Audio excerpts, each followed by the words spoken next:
Dear students, today I'll discuss with you the sources of history. Part 1 we have already discussed in one of our videos. This is a part 2, and this lecture is very important for those who are preparing for the UPSC. Under this, we'll be discussing the later Vedic literature. And the most important is the Smriti literature. Dharma Shastras are the later Vedic age or epic age treatise on ethical and social philosophy.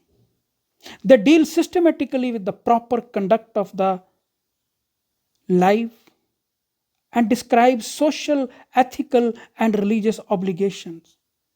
The Dharma Shastras are in fact another name for Smritis, which are the law books written in the shloka forms. The chief among them are the Manav Dharma Shastra, the Vishnu Dharma Shastra, the Yajnavalkya Smriti, Narad Smriti, Prashar Smriti, Bhardwaj Smriti.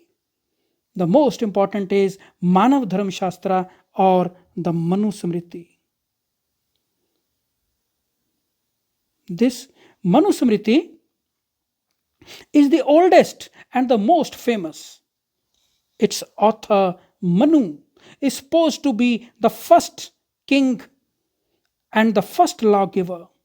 Later on, some minor Smritis and commentaries like the Mitakshara were compiled. These books are not just accounts of civil and criminal laws of the time, but they also cover all aspects of the daily life of the individual.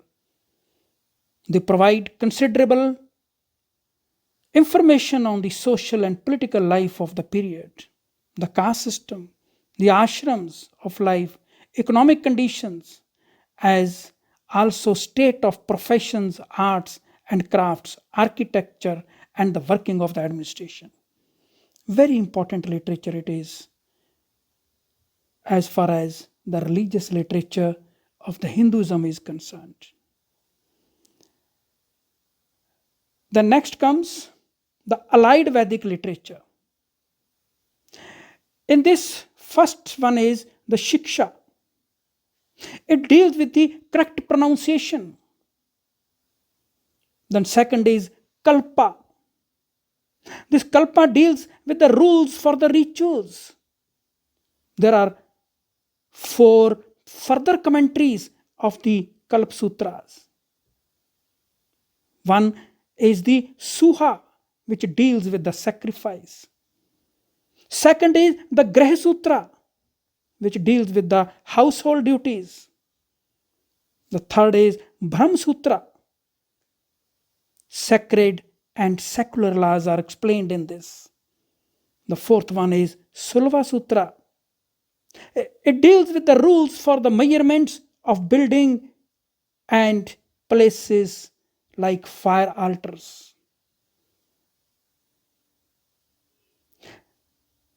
Next is allied Vedic literature.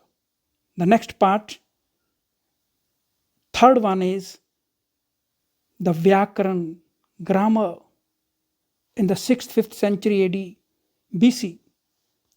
One very prominent scholar,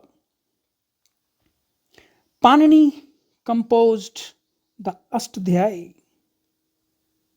the first grammar in Sanskrit. Then fourth one is Nirukta.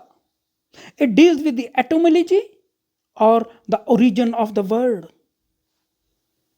Fifth is Chanda. Chanda deals with the metrical rules. Then the sixth one is Jyotish, which deals with the astronomy. Next part is Upaved. They are different from the Vedas. And these are the subsidiary Vedas, which deals with the secular topics, whereas the Vedas deals with the religious topics. First one is Aryaved. Ayurveda deals with the medical sciences. Second is Dhanurved, which deals with the military science, the tactics of warfare. Everything regarding the war, military is explained in the Dhanurveda. Gandharva Ved, it deals with the music. All kinds of music is explained in this one. Its forms, its times, everything. The fourth one is Shilp Ved, which deals with the construction.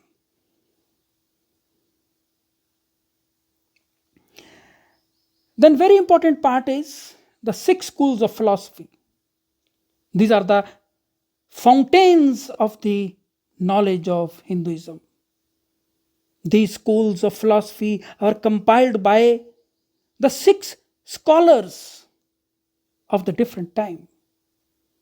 And they explains about the philosophy of Hinduism, Brahmanism. The first one is Nyaya. It was propounded by Gautama, a very prominent scholar of the time. Vashishka, it was propounded by Kanda. Sankhya school was propounded by Kapila, very famous scholar of the period. Yoga, it was propounded by Patanjali. Purvamimans, it was propounded by Jaimini. Uttarmimans was propounded by Badrayan. Again, I'll repeat, these 6 schools of philosophy are very, very important from the philosophy point of view. What's the philosophy of the Hindu religion? Thank you very much.